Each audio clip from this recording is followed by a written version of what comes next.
Good morning, Jason here, Birchfield Family Farm. Chilly day today, low 30s, strong wind, 10-mile-per-hour breeze out of the northwest. We are heading quickly into winter here. Tons to do today, Monday.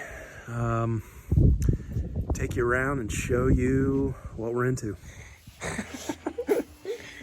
They're kind of cracking up here. Just noticed this is a steaming pile of poo. Great way to start the Monday here. Hey, Mooey, you ready to go out? Okay, we got the little guys separated here. I want to get another weight. Today's about exactly 1 week old here. Come on, bud.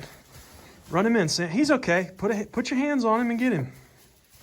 Come on, bud. You know the drill. Come on. There you go. Come on. Up on the scale. Come on. Oh my gosh. Oh, he's gonna poop. Oh gosh, that reeks. Oh my gosh. Oh. Oh gosh, buddy. Oh man. Oh, it breaks. Man, this is about a pain, right?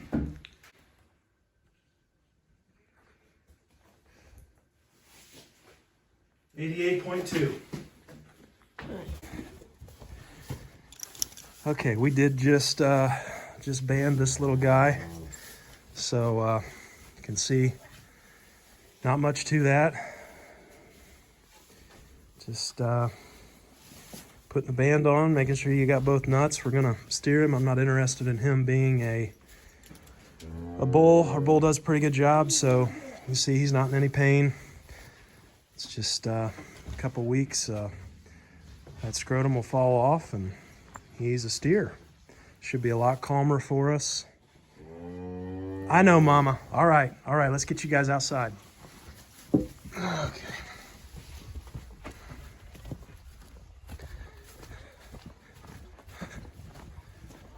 There we go.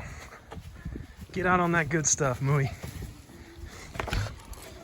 There we go.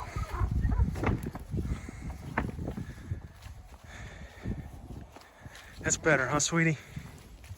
Yeah.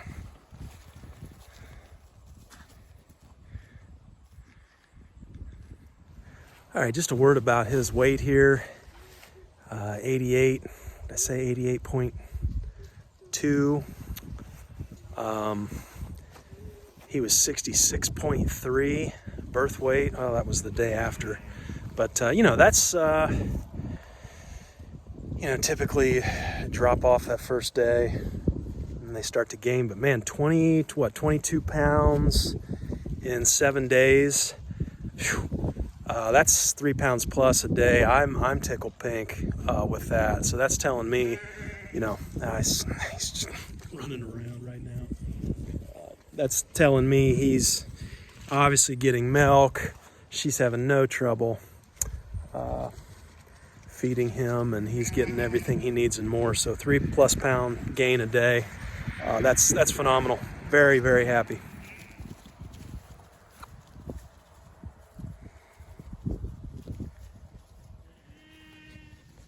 Okay, these guys are super hungry. We switched waters here. We're just using the tub, 40-gallon tub here for these four. They flipped over that portable orange thing yesterday, and we're just getting too cold at night. We're gonna hit like 21 this evening, so they see Sam down there, so they're hungry. Let's get them moved.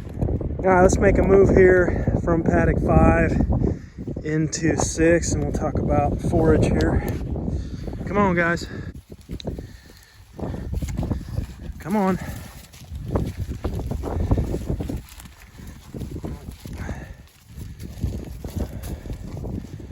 Giving him the horn there, buddy. Okay, so we can look down this line here, and it's getting tougher to tell a difference. pushing into late November here. We've got a few good patches though. Again, a lot of these have manure pats under them, but we got some here. You know, I mean, they can eat on that, but we're getting down there. We really are. Yeah, we'll not put hay out today, so I'll get a day, but they'll be hollering. They'll be hollering tomorrow. So that's just life here. Late November in Ohio. I'm tickled that we've even got anything to graze that's green. But roll with it. You can see them eating. Little something there. Okay, checking in on the bees here.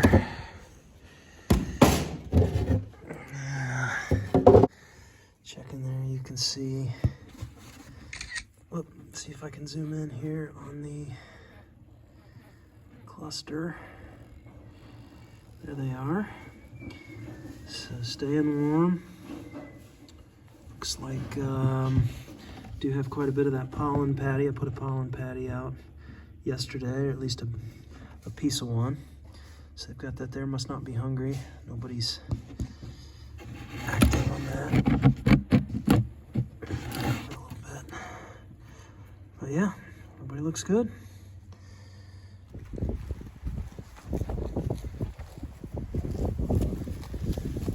guys finding some good stuff? Yeah. What do you think, Patty? Not much there, huh?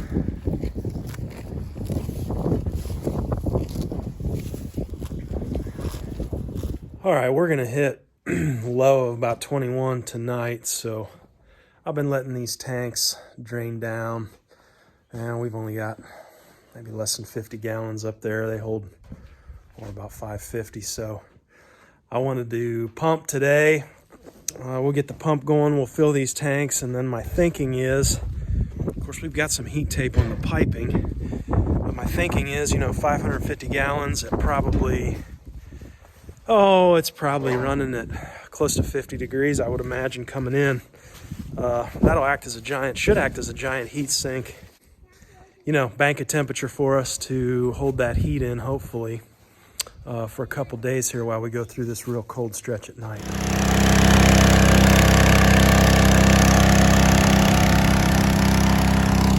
All right, got this thing fired up. Looking for Sam. 600 foot away.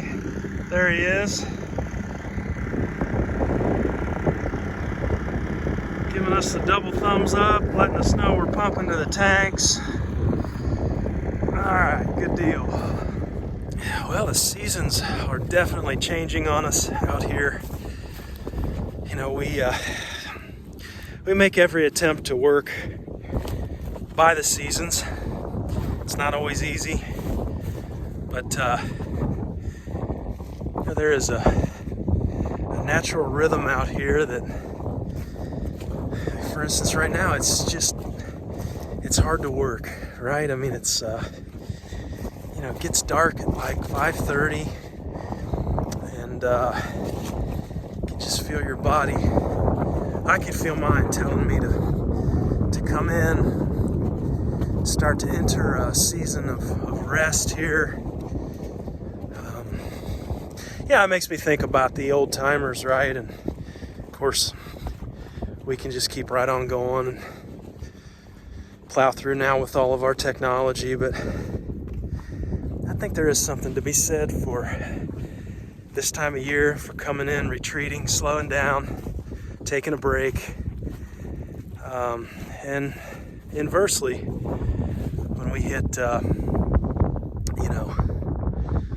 May, June, July, August, that's when we're really, really at our peak. And what's interesting too is to look at my phone and to track it, like checking in on how many steps I do a day. And it's always funny because May, June, and July, specifically May and June, my steps are usually, they're just way, way more than like this time of year.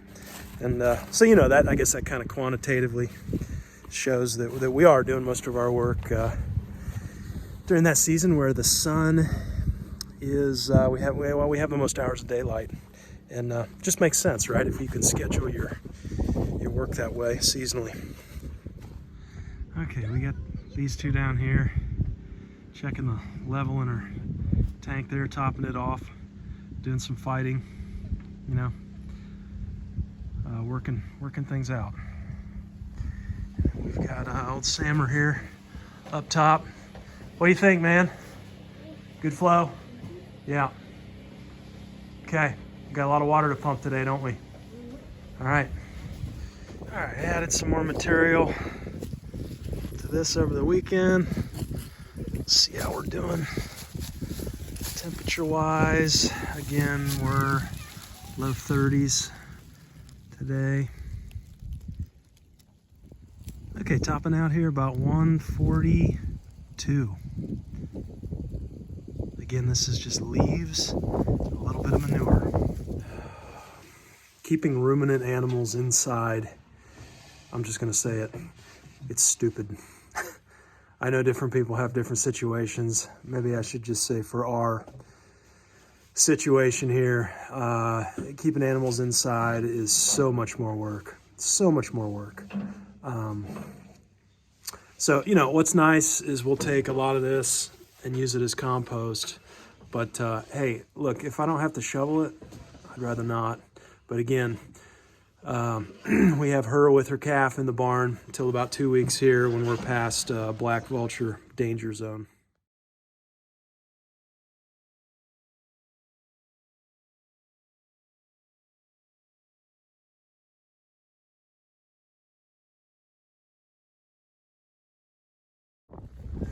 All right, we've got a hose running from our tanks in there. Last time we were putting leaves in here, I thought, you know, I'm just gonna throw a coil. I'm gonna throw a coil in here and see, oh, look at that. Cool. So this is a 600-foot coil and running water through. Let's see what kind of temperature we get. And again, this is gonna be water heated just off these leaves, decomposing leaves. But I just had an old 600-foot geothermal coil left over when we were running water line, and I did not uncoil. I didn't do anything to it. Just chucked it in here. Yeah, right at about 80. It's still going up. Okay, we're continuing to run water through our 600-foot coil here. You can see we've hit 90 degrees on the water temp. You can see some steam coming off the water there. Again, outside temp today, 30, low 30s, mid 30s. We got a pretty hefty breeze though. But, you know, you saw on that compost thermometer, now we've added some manure here to the top, but we were at about 140 on that pile of leaves. And we do need to measure our water temp coming in. We're probably 40 to 50 degrees because we're pumping out of the well. Okay, we're up to about 94 degrees on the water temp. Let's see what we top out at here. We really need to get an ambient water temp here to make this accurate. Let's see what the tanks are at. Okay, we're right at about 51 degrees here on the water in the tanks, which, you know, that makes sense because we're pumping from the well today, and that line is down in the ground, running about 600 feet. So that would be what about average geothermal temp, right? 50, low 50s, 51. Okay, let's go measure again and see what we got out here. Okay, checking back in here. About 107 degrees, and we did test a flow rate. We're just over half a gallon per minute, about 0.6 gallons per minute, which is not a very high flow rate. I still think it's cool as heck though, right? I mean, to get water above 100. I think it's neat.